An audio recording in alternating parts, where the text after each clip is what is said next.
Welcome to Kendo Tips. How about today we talk about making opportunities to strike and how to raise our chances to get a successful leap. I'm sure you heard this phrase before, win and then cut. Let me share with you how I try to do this and the skills that I think you might need to make this happen.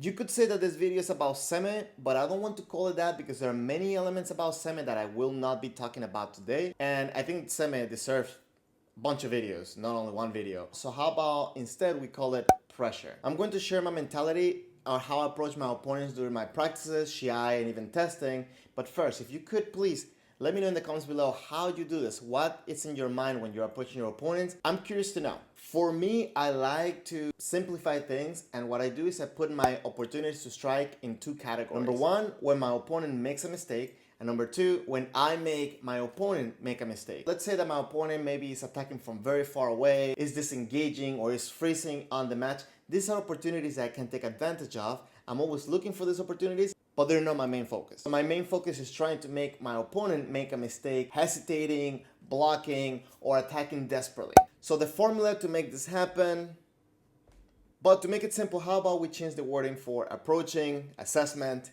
and strike. Also, tame, it's another thing that deserves its own series of videos. So to keep it simple, I'm gonna be using the word assessment, but if you have a better one word to describe it, please leave it in the comments below. I think it'll be very interesting to see your opinion. If you put this formula into a timeline, it should look something like this.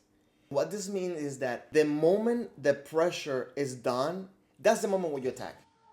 And the moment when you're assessing the reaction of your opponent, you do not stop the pressure. This is very important, and the reason why I say this is because I've been victim of this and I see it a lot, is that when people take a step towards the opponent, there's a moment where the pressure just goes away, the tension just disappears. And this could be also a mistake on your side that can get you hit. So don't wait. When you approach your opponent, you don't have to commit to a technique, but you cannot let the tension get away. One way that I try to do this, I try to make sure that my left leg is always engaged. Do not shift all your weight forward into your right leg. Make sure that the left leg is always pushing forward. I called this before anchoring.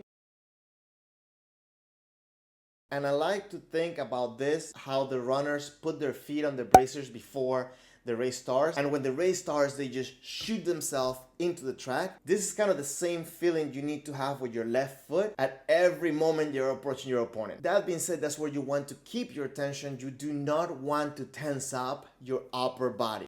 You want to keep it as relaxed as possible. You don't want to give an indication of your opponent of when and where you're going. So try to always keep your upper body as relaxed as possible with intention towards your opponent, your shinai towards your opponent. Don't drop the shinai, obviously. Keep your upper body relaxed. I feel that as you approach your opponents, this is what gets you the most overreactions from people. Now, the moment right before the attack, the one that I called assessment, it might not be the perfect word, but the reason why I say this is because I don't want you to get it confused with waiting. You hold to understand the result of the pressure that you put towards your opponent and the type of reaction they're going to get. But don't wait for the perfect opportunity. You will never have 100% chances of executing a technique. And the higher level the opponent you're facing is, the lower those chances are. I say this because you cannot allow the lack of certainty to stop you from attacking or even experimenting and gathering information, because at the end of the day, this is what you're doing. You're trying to understand your opponent. You're trying to understand what can you do against the reaction of the opponent. This is how you freeze and you get hit. I'm not gonna lie, I fail a lot, and this is what I'm working on right now. So what I wanted to do is I wanted to share with you some examples where I feel I put this into practice and it worked. First, in this example, you see that I put pressure towards my opponent. I'm trying to put pressure to my opponent, getting a reaction. And when I see that he's committing to an attack, I take this opportunity to advance. Mind you, I'm not coming with the mentality of, I am going to do this technique. Instead, I'm trying to allow my body to do what I've taught it to do. And what I'm being mindful is the pressure that I'm giving and being observant to what reaction did I get from this pressure. And I'm trying to anticipate that reaction from my opponent. Mostly, you get this ability from gathering information within your Jigeko or your match. On the second example, what I did here is I put the pressure, but I didn't feel comfortable, I didn't feel in a good position to strike.